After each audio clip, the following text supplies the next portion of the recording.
Great, we are live. Awesome. Fantastic. And we're recording. So welcome everybody. My name's Dawn Grossart. I'm a women entrepreneur, business mentor and success coach. And I am really excited today to be creating this particular interview segment with a wonderful colleague and friend, Naomi, who is based in South Africa.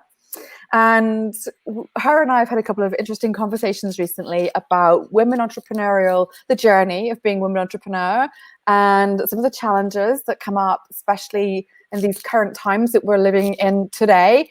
And from a technology perspective, it opens up so much possibility, but also brings some challenges. And we're going to be talking specifically today about showing up on camera and how to do that with confidence, with clarity, and with that ability just to communicate your message and hold a space and create an audience and feel really good about it in the process. So Naomi Esmont is a videographer and a professional photographer. She's also a trainer and a coach and mentor to people like ourselves who are building an online presence and wanting to create that online brand and presence. So Naomi, first of all, thank you for being with us today. I'm excited to have this conversation. Thank you so much, Dawn. It's really a privilege to be with you. I'm excited too. And as you say, there's so much synergy between what I do and what you do. And I love that. So I'm so grateful for our last conversation and for this opportunity to chat with you and also to possibly meet some of your network, which will be wonderful. Thank you. Absolutely, complete pleasure. And so, as you say, we're very aligned. It's all about helping to empower women to be more confident, to step into the thing that they really want to do, to feel good about their lives. So I would love to ask you some questions because we've spoken before, but we haven't covered some of these things. So I know you've been behind the camera for a long time. What actually brought you into this space today to be doing the work that you're now doing to help other women to be comfortable in front of the camera? Okay, Dawn, I'm going to try and keep this story brief because it started 25 years ago. A life journey. Yes, when I married my husband, Dave, because he already had an interest in photography and videography. He actually raced superbikes for 9 years professionally before I met him. So he was in front of the camera and was photographed by a number of the top South African motorsport photographers. And that was where his journey began. They kind of mentored him. And so he started in that. So this is going back to 2001 is when we actually registered our own business, which is called Outdoor Video and Photographic. And that has quite a masculine orientation, a lot of corporate and commercial work, because both of us come from the corporate world, as possibly many of you do. And what happened was where the turning point really came for me in terms of photographing women in particular was around 2004 when I took my beautiful stepdaughter, Terry Lee, for a modeling shoot, actually. She wasn't a model, but I wanted her to be affirmed in how beautiful she is.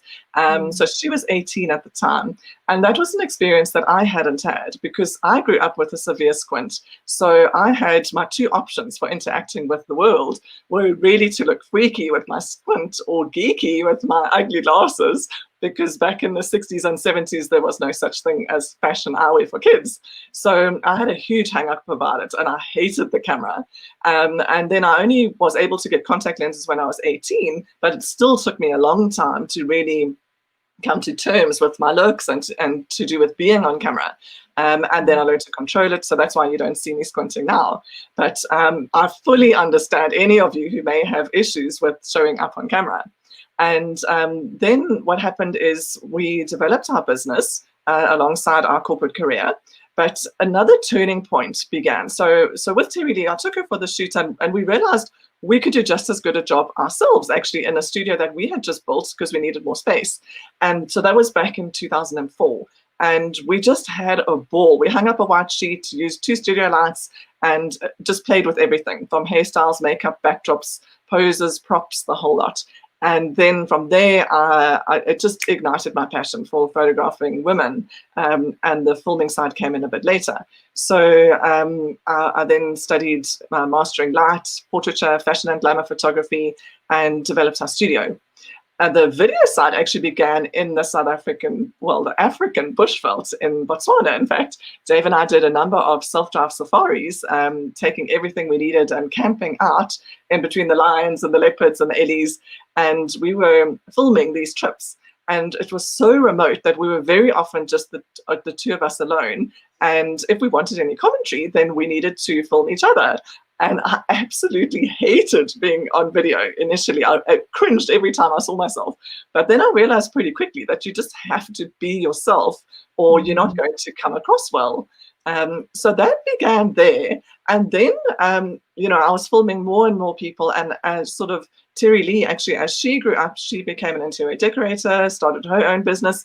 And naturally, my progression actually almost mirrored hers. I was photographing models and then moved more and more into personal branding for women in particular who are the face of their brand, and especially who are wanting to put themselves out there in a bigger way online.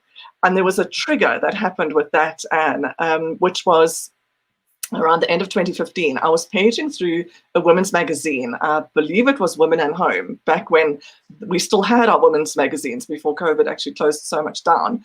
And I came across an advert. It was a blank page with a little bar of soap in the middle. And it said, 4% of women worldwide consider themselves beautiful. And this was an advert for Dove soap. And that came from one of the Dove surveys called The Real Truth About Beauty we visited. And it absolutely hit me in the heart like a freight train, because for decades, I hadn't considered myself beautiful, but I felt completely alone in that. I had no idea there were so many women in the same boat. And it just triggered something for me. I was like, no way, this has to change. And this can change. And that's what triggered me just starting to do the coaching on camera, for the Confidence on Camera. And I began putting together live workshops. And then so grateful. I was really fortunate to win a scholarship to Marie Forleo's B School program, which is her amazing online business program. And that was in February 2016. So that helped hugely to really clarify my whole message and the content for all the courses that I then put together.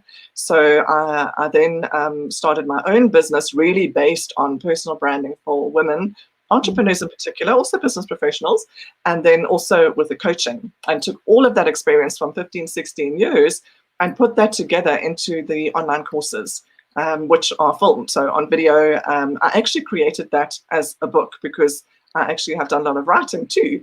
And then what actually happened is Penguin Random House was interested in the book and went through a whole process, asked me for the full manuscript, did a reader review, and then the concept committee actually said no because it's such visual content, it belongs online.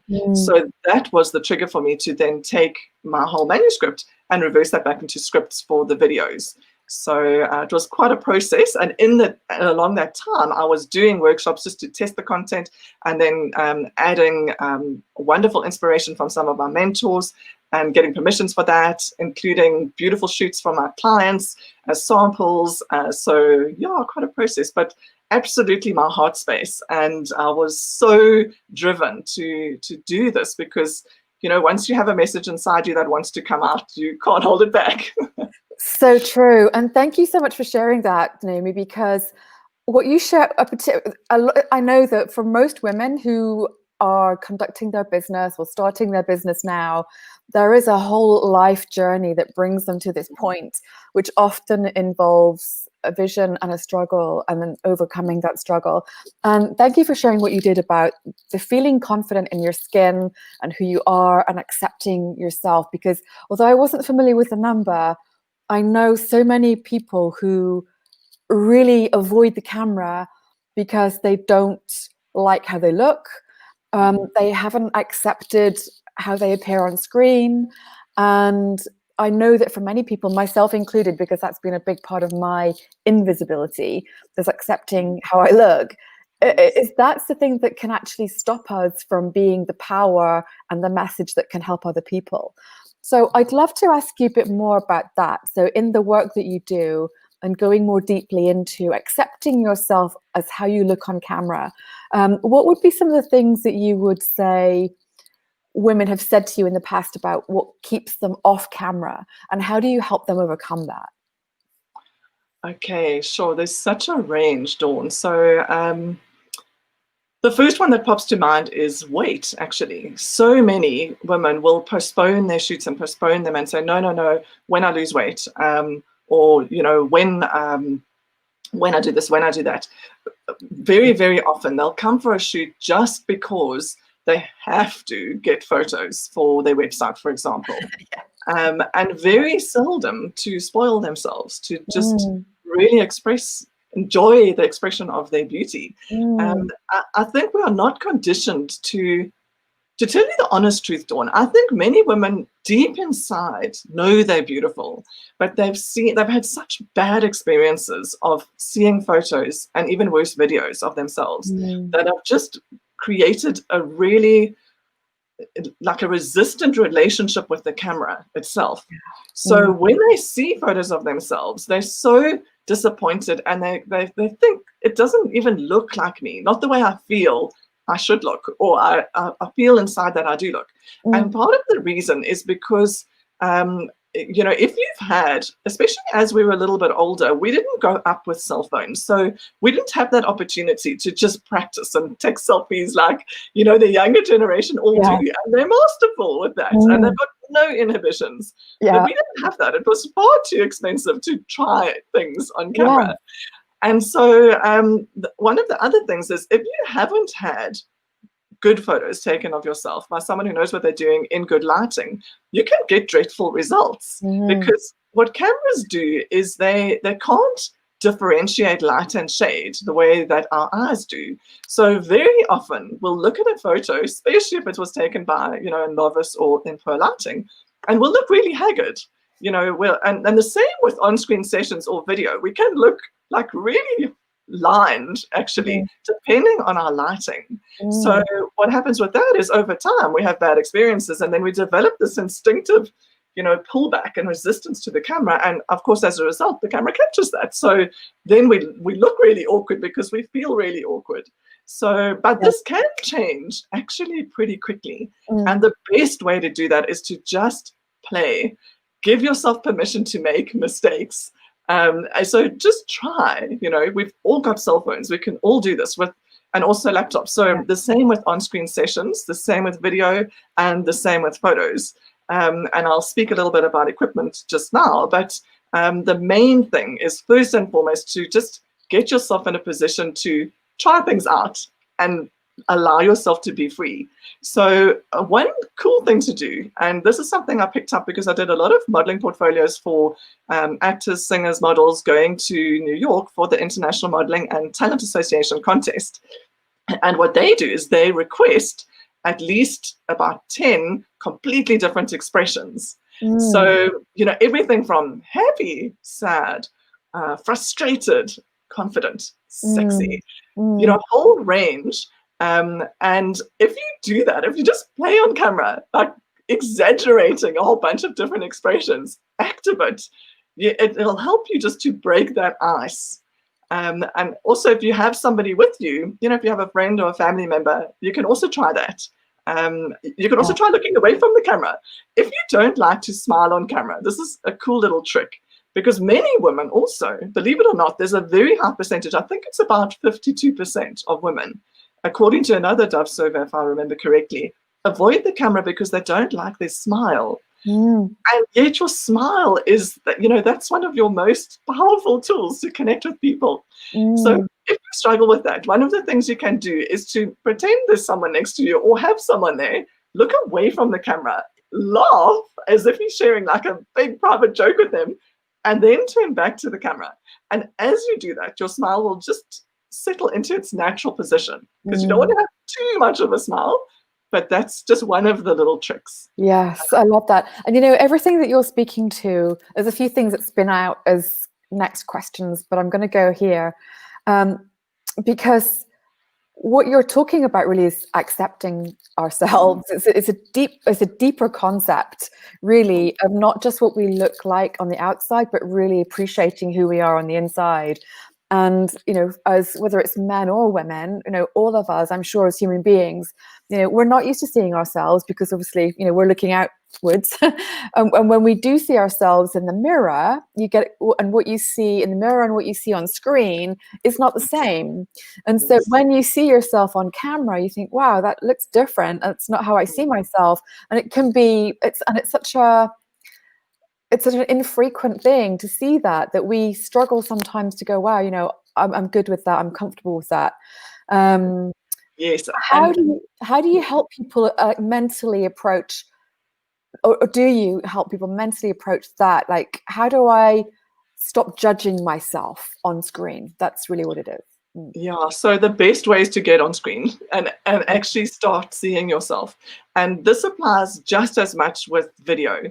So when I'm doing a shoot with someone, I'm engaged the entire time, helping them with their posing. There are all sorts of little tricks. And one, for example, is if you bring your face slightly forward, I don't know if you can see this, it defines your jaw better, as opposed to, you know, very often we do this when we face the camera, because we don't like the camera, so we kind of pull back, and our chin does that.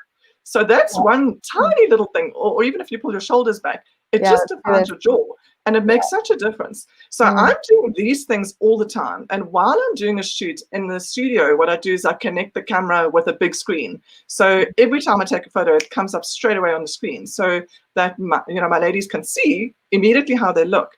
And in fact, generally speaking, they almost immediately, wow, and then they all go, you're such a brilliant photographer, instead of, actually, I am beautiful. Because it's them, but your lighting and your setup makes such a difference. So I would say to everyone of you watching, if you haven't had a beautiful shoot, treat yourself, because you will see beautiful results, and I'm sure that will build your confidence even for when you're being photographed or filmed yourself, and even if you're taking selfies, because seriously, we are all beautiful. There's a quote by Ralph Waldo Emerson that I just love, and it says, pretty is something you're born with, but beautiful, that's an equal opportunity adjective. And it's 100% true.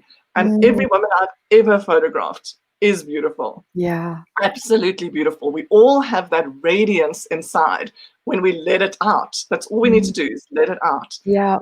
And that was the turning point for me. Well, after I'd photographed so many women and realized this, and I saw this quote, and I was like, you know what?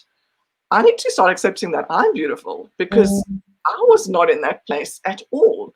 And yet, how hypocritical is it of me to say, everyone's beautiful except for me? That doesn't work. Video is another whole ball game. So something funny happened when we first started going to the bush together, my husband and I, and we were filming. And what happened is we got back, and I was walking down our passage in our home, and I heard my sister, I've got a twin sister, and I heard her speaking in his office, and I was like, what's Ruth doing here? And I ran into the room, and then I realized it was me, because she actually lives in Cape. She doesn't even live in the same city. We're in Johannesburg. And it was my voice that I was listening to on camera, and it sounded to me exactly like my sister. And to me, we didn't sound the same, even though everyone always says we sound exactly the same, because your voice inside your head, just like you're saying, it doesn't sound the same to you.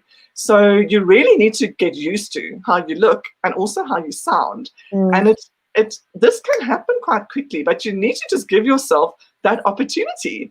So do a fun thing, like one of my exercises in our course, I say, make a gourmet sandwich in your kitchen, and set up your phone somewhere near you and film yourself and just talk to your phone, but get animated about it. Smile, pretend that it's someone you love on the other side of that camera lens. So I will often think of my stepdaughter, Terry Lee, or my niece, my sister's daughter, who's 21 now. And to me, I can't help smiling if I think about them. Yeah. So whenever you face a camera, think about someone who you love, or if you're in business and you're doing a business presentation, think about one client who you can help immediately with your message. Yes. It's such a powerful shift. Think about them and look directly through that camera lens into their eyes. Imagine that you're doing that. and bring your full presence to communicating with them. Same with your photos, same with your videos. And it takes your mind also off the whole sales pitch scenario. When you're thinking about that other person and how you can help them, it's a tremendous shift. I love that point, Amy. And in fact, I do something like that, or in fact, I don't do it so much now, but I used to when I first started doing videos and getting on camera, and I'm not a pro by any means, but I do it, I roll my sleeves up and I do it. And I used to print out, so I'm speaking to my laptop right now, so I've got obviously the screen up, and I used to print out a picture, an A4 picture of a friend or a client or someone that I would love to speak to, and I would just prop it up. So actually I wasn't looking at myself, I actually blanked out myself, but I was looking at that person and I was talking to that person and I was sharing the message with them. So that's a little kind of tip too, but and that really helped me overcome the initial stages of, oh my God, what do I look like? But bigger than that, now I've kind of got to accept a little bit more what I look like on screen, is to think the really bigger message behind this for all of us showing up on camera and getting comfortable with it is it's actually not about us. What we're doing in the world is not about us. It's not about creating something for ourselves. It's actually about how do we provide service and how do we help other people. And of course, we get paid in return for that. But really our mission, our business, our vision is always about how many people can I impact? How many people can I help? And that's where that concept of getting out of your own way and it really comes into its own. And so shifting the question a little bit, or the conversation a little bit, is the time that we're living in right now. Obviously, there are some crazy things happening in the world. Some, we're not going to go into the whole social, economic, political stuff, but the things that are happening in the world right now, I believe, require more people to be getting active and being seen and starting the business or the project or doing the venture that's in their heart, that feels like a mission to them. Because when they do that and we just connect with even one person or two people or 10 people or 100 people or 500 people, it doesn't matter what the number is, you're actually then influencing somebody else who then might go off there and there is the ripple effect. And so I know you and I both come from the same place with this, that we're very aligned with empowering other women. Tell me a little bit about what you've seen happen as a consequence of people actually getting on camera, who perhaps people who were afraid to do it before. What's been the net result? Yeah, it's connection. That's what it's all about. And I've had actually 2 artists come to mind straight away. In fact, I interviewed them quite recently on their first live stream. So this is something that I'd love to do as well, is to bring my students in my courses onto live stream so that they can experience this also. So both of them, with many of us, with women in particular, and in many fields, we aren't accustomed to... Sorry, dog. All good. We're not accustomed to putting ourselves out there. It's much easier to put your work out there. So this is what my artist students say to me. It's so easy to say, oh, here's my art, have a look at this. But it's much harder to say, this is me. Yes. And this is the same for so many of us. And very often, we mentioned this in our last conversation, if you're shifting from corporate into your own business, whole different ballgame, from representing a company to representing yourself. And we tend to take it really personally. But the trick is exactly what you're saying, to really put the focus on that other person. And there's a beautiful quote, just before I continue, I just wanted to mention Maya Angelou, who said, I've learned that people will forget what you said, people will forget what you did, but people will never forget how you made them feel. So one of the things I say to people is, every time you get on camera, ask yourself the question, how do I want to make them feel, that person on the other side of the lens? And so one of my artists, her name's Nikki Thompson, she's amazing. So I've actually done a shoot for her. In fact, it was incredible to see, because I've known Nikki for a little while. And when I first met her, I took 1 or 2 pics of her, but just 1 or 2. It wasn't really a shoot. And she, as beautiful as she is, and let me just say this, I've said it earlier, every one of us is beautiful, but you would also be astonished at how really gorgeous, pretty as well, many women are who don't feel confident on camera, Mm. and otherwise very confident, accomplished women who just have this resistance to the camera. And so what happened with Nikki is then she did my course. So she learned all of the posing techniques, because there are a lot of things we can do to really put ourselves out there in a more beautiful way, put it that way, to put our best selves forward. Let me say that.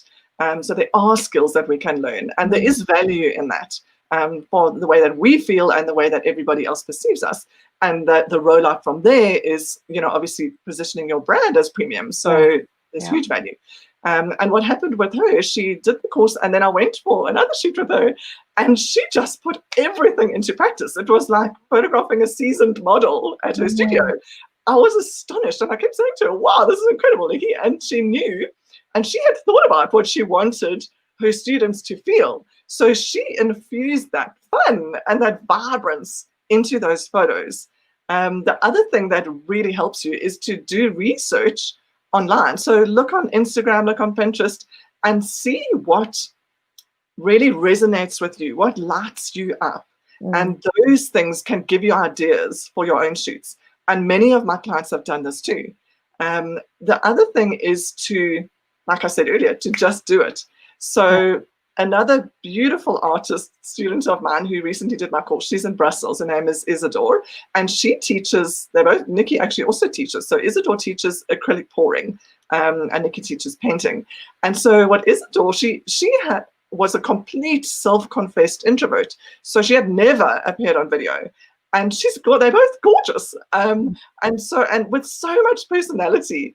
And so she did this exercise, and she actually did that exercise, I think, with the one where she was making a sandwich, and she realized for the first time she can smile while she's on video, and she can bring her personality.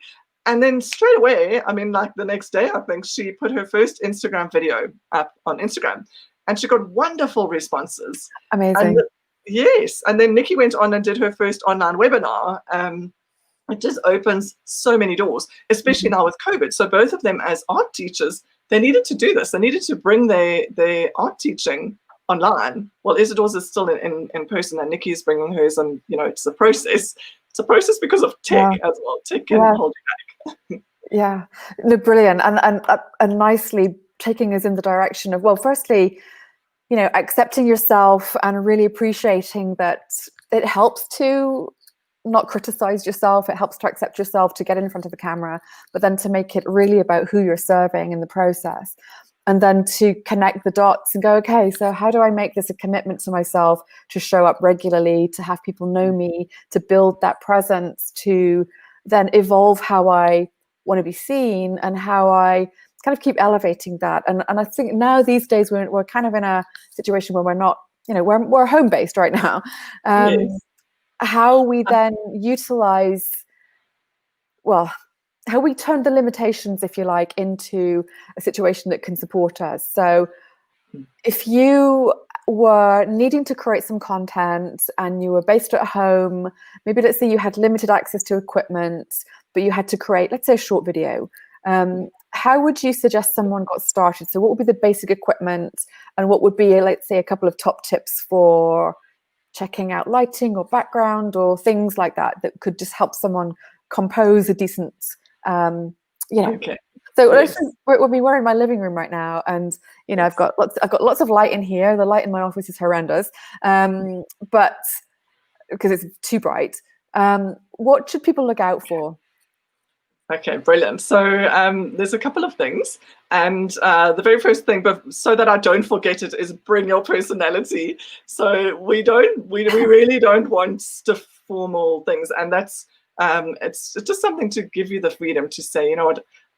Because I think many of us also, particularly if we come from the corporate world, we have this idea that it has to be so professional. But actually, we relate to each other. When like when your dogs bark and the doorbell goes and things like that. These are fine. There's nothing wrong with that. Yeah. But by the same token, you do want to put your best foot forward, as we said, and produce as premium and as beautiful and authentic content as you can. So the first thing that you can do is use natural light.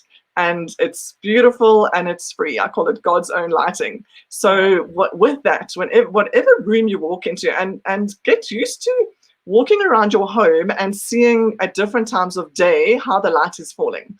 So the first thing is to face yourself towards the brightest light source. So that would be a window if you're inside, and it can give gorgeous natural light that just floods over you like a diffused softbox, as long as you are far back enough from the window that you don't have direct sunlight falling on you, because that will create a glare. So if you're in a fairly small room, this office of mine is quite small. So what I've actually done here is I'm facing towards my window, and I've actually dropped the awning outside, because what happens is towards this time in the afternoon, I get direct light coming in quite low, which would hit me and disturb the lighting. But what I've also got is additional lighting here. So depending where you are, you might not need any extra light. You might be able to just face a window and have beautiful light coming onto you. One thing to bear in mind is if it's a cloudy day, your light can change actually dramatically. You'd be amazed as the clouds cover the sun. So if it is a cloudy day, if it's consistently cloudy, that's fine. But if it's not, if it's light and shade, that could be quite disturbing for your viewers. The other thing is, if you're outside and you're taking a photo or a video, and always beware of sound outside, I'll mention that again.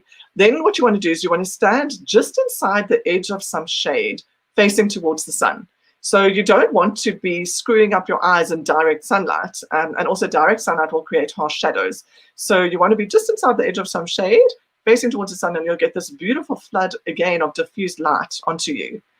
If you're in a small room like this, the other thing that you can do, if you've got quite bright light coming in your window, is to put a layer of netting. So just like wedding veil netting, and you can have a couple of layers and just put that up over your window.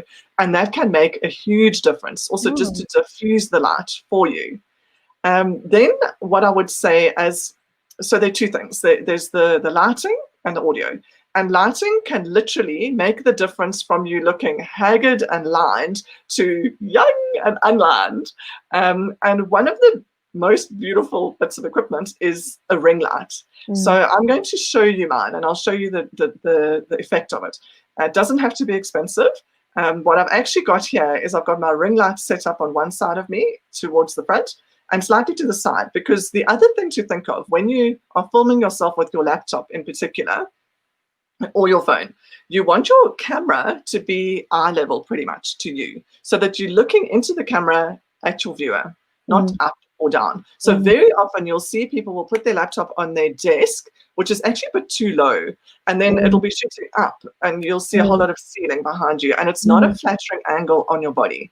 So you ideally want to be a little bit further back. So that's also flattering, and then to have your camera more or less eye level. So I've raised my laptop, and because of that, I've got my light slightly to the side, because otherwise if it was directly in front of me, it would be a bit obscured by my laptop. Another quick trick is to raise the brightness on your screen of your laptop to as bright as it can be, because you'll get quite a bit of light that way. So I've got just a normal desk light on the one side, so I'm going to show you my ring light, and it's actually going to blind you. So I'm going to switch it off, and you'll see the difference, as you can already see. So there we go. So it's off. So you see, so this is how it looks. There we go. Right. So what this is, that's a little holder for my phone. Okay, so I could have a portrait, or I could turn it to have a landscape. And then I've got this. The light is actually screwed onto a Gorilla Pod. So that's like a little chunky tripod. You can also put it on a light stand, so it can be nice and high. But this is actually an ideal height for me to have on my desk. So that works really nicely, and it works nicely if I'm doing a low shot, like I was filming myself doing yoga. You can see how well it works. Yeah, it makes a great difference, yeah. Yes, and most of them are adjustable. They can go brighter and darker, and you can also change the actual warmth, the warmth of the light, the temperature. So that's more, and then that's more blue. So I've just got it a little warmer, and it matches this other desk light that I've got here. And then, okay, so that's a quick, easy, and you can get them online. They're not expensive. It's a nice idea to get an adjustable one, so that you can go from brighter to dark to a bit darker. Perfect to just put your phone up and film yourself. And also just really nice as a holder for your phone. Even if you're sitting, let's say you're sitting facing a big window, you've got this lovely flood of natural light, then you might use your ring light just to hold your phone in front of you without actually even having it switched on, because you probably won't even need it. And it allows the light to come through. What I've also got going on here is I've got a bit of lighting on the background behind me, because otherwise it gets quite dark. So this is another option, but this is getting a little bit more expensive. So that's an LED light. And this would stand on a stand, and it's got an adjustable button at the back, and it can go on batteries or on power, which is really nice. So if you're wanting to get a little bit more advanced, or if you're shooting in quite a big space, it's a very nice idea to get like a set of LED lights, again fairly powerful, that are adjustable, that you could then face just in front of you from either side. You can also filter that through like a studio umbrella, like a piece of fabric, parachute fabric, or you could, even better, more advanced, if you wear glasses in particular, you'll get a lot of reflection from lights. So what can work really well is to have 2 LED lights in front of you, actually shining away from you, upwards onto like a polystyrene board, for example, and then bouncing back onto you. So they're just ways, what you're wanting to do is use your lighting in a way that it's diffused, so that it's flattering on you. And then the other important thing with video is audio. So you typically, depending on your setting, if you're in a quiet, contained, fairly small room, you can probably get away with the audio on your laptop, depending on how good that is. But it's always a good idea to have some form of microphone. So what I've got here, and this works perfectly for your phone, is just like we both have. We've got a little microphone over here and the earpods. But I've actually got this plugged into a splitter because I'm using a better microphone. So this is the microphone that I'm actually using. So it's a Rode. But that's also getting a little more advanced. So one of these is perfectly fine, especially if you're outside, because wind noise, you'd be amazed how noisy a little breeze can be. Yes, I've experienced that. Yes. So yeah, so what I mentioned about this LED light is I've actually got one of these shining behind me, but because I'm in a small room, I'm actually bouncing it off the ceiling so that it doesn't create harsh shadows behind me. But you'll often see that people will quite often need a little bit of extra lighting in the background, especially if you've got quite a bit of light in front of you. And it's really worth taking a little bit of time just to research, what works within your budget and what works for your particular scenario, and then see, just to give you that extra edge from a professional point of view, and also just from a flattering point of view. We all want to look gorgeous. Very helpful, Naomi. That's really helpful for anyone who's maybe just making the best of what they have. I mean, at the moment, I'm in my lounge, and I actually do have some lights, so I didn't bring them in here right now. But for anyone who's just getting started, I think what I'm hearing you say is take some time to prepare where you're going to situate yourself, what the light is like. Consider the time of day in particular, because I know, for example, in my office, this time of the day, it's coming straight through the window and it's blinding, and I just can't do it there. But on another time of the day, it's in dark shadow. So for a different reason, I can't do it. So it's just knowing the room, like where you're going to be, and set up yourself accordingly. Having extra lights, extra props, the microphone is a great tip as well. This one, I just forgot to show you this one. Let me just quickly show you this one, Dawn, as well. So this is a mini microphone that you can also use on a smartphone. So, and the point of that would be if you're recording yourself doing a video and you don't want to have the earphones in, you don't have to. I need them now because I'm listening to you and we're having a conversation. But if you're just recording a video, you could just as easily use just a little compatible microphone that would be pinned somewhere on you like that, with plugged into your smartphone. So that's quite handy, because you don't necessarily want to have this, with your phone, and you don't need to. So sorry, I just wanted to put that in. Great tips, great tips. So let's just draw ourselves into a close and thinking about what we've covered, really about the whole getting in front of the camera in the first place and accepting seeing yourself on screen, practicing getting comfortable with that. Thinking about focusing on other people and why you're showing up in the first place, and let that be greater than the mind chatter, if you like, that gets in the way possibly of being seen. And then the equipment. And I'm just thinking of your experience. You've been doing this for a long, long time. What else would you like to say or share with the viewers who watch this, whether they're live with us now or watching the replay? What else would you like to just encourage people to try or to do to help them step into the space of being seen more? Because being seen is really significant for growing your business. It's very important. Very important. What's come to my mind, just as you've been speaking now, is the difference between confidence and arrogance. And quite often, I think as women, we're afraid of being too pushy, of putting ourselves out there too much, of being too loud or too bold. But there's such a distinction there. And to my mind, there are philosophers who speak about all our emotions coming from a place of love or a place of fear. And there again, such a distinction. If you are showing up and you're sharing exactly what you were saying, Dawn, your message, your work with your audience, you're doing it from a place of love. It's coming through you. What you're doing, you're essentially channeling universal energy through you in a state of love, actually. And that's when you can bring that sparkle to what you're saying and feel it. And that's when you forget yourself. Arrogance is a completely different thing. And if you can, as we said, focus on that other person and bring yourself into a place of love, and really sharing from that place, you're not going to be experiencing fear, because you can't experience both at the same time. Yes, scientists tell us our mind can only hold one thought at a time.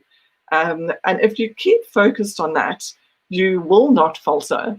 And you will love what you see, because you will see the love in your own eyes and you'll feel it, light yourself up. And that's really where we wanted to be coming from. The other thing is to have compassion and patience for ourselves as much as we would have for someone else. And if you think about it, many people watching are probably coaches in some form or another. And I'm sure if you see your own clients, showing up on camera, you will have huge compassion for them. And you'll be the first person to say, but you look amazing, you look gorgeous, you're doing so great. And turn that on yourself, allow yourself to do that, be like that, to encourage yourself and enjoy the journey, because it is a journey and we are all evolving all the time. So, don't compare yourself to the amazing mentors like Marie Forleo, who is incredible on camera, but rather see her as an incredible inspiration for what you can also achieve. Because that's one of the best things as well, to watch mentors and see what they do and how they do it, and just be inspired to know that they all started somewhere and we all do, and it's perfectly fine exactly where you're at right now. But definitely start. Do not hold yourself back, especially on social media. Many women I see feeling overwhelmed and going, oh, there's just so much. I need to do Instagram, I need to do Facebook, I need to do videos, I need to do it's just too much. And then backing off. Just allow yourself to start imperfectly where you stand. But by all means, develop a strategy and what have you, but don't hold back on starting, because you will learn the more you share, the more you have to give. And it's infinite, the amount of insight and inspiration that you have, every one of you, to share. And you will experience that as you do it. So good, so good. And a really perfect place to begin to draw in to a close. And just one very tiny thing to add to that, which just you reminded me as you were saying that, Naomi, is giving yourself full permission just to be who you are. It's not about being perfect. It is about getting started. And really 80% of success is showing up and being yourself and just allowing yourself to be seen. Yes, of course, there are skills. Yes, of course, there is some polish that you can apply to what you're doing. But these days, I think we're much more drawn to authenticity. Yes, of course, we want to have standards and be professional and all of those things, but don't let that get in the way of just getting started. So I love that. We're definitely on the same page. So I think we've been going about 45 minutes, which is what we said that we would do. So it's awesome. Naomi, thank you so much. You've shared some real pearls of wisdom with us today, and I know that it's going to be very helpful for people who are exploring this, just getting started, thinking about what equipment might I get to help me do this, getting over their own selves to get in front of the camera, and yeah, just to really commit to getting started. So I just want to say that for those who watch the replay or watch this live with us, I know there are people watching, you do have a very, very good, a very digestible and accessible program that helps people just get started, walks you through the process. I'm going to share that too for everybody, and get started. So if you're watching this, let us know what you thought about it. Let us know what's been your best piece of advice or a nugget or something that's inspired you to take the next step to get perhaps in front of the camera, maybe if you're used to being behind the camera, and just know that you have something that's waiting to come through you that other people need to receive or experience or be part of. So Naomi, thank you so much for your time. It's been great to connect with you again today and to have this time to share more of what you do today. I love it. You and I are both coming from the same place. I know we're going to do some more things together, so it's going to be really fun. Thank you for your time. I really appreciate you. Thank you. And the recording. Yeah, thank you. I so appreciate you. Thank you, Dawn. This has been wonderful. Thank you very, very much. My pleasure. Thank you everyone for watching, and we'll be back more with some very soon. All right, bye for now.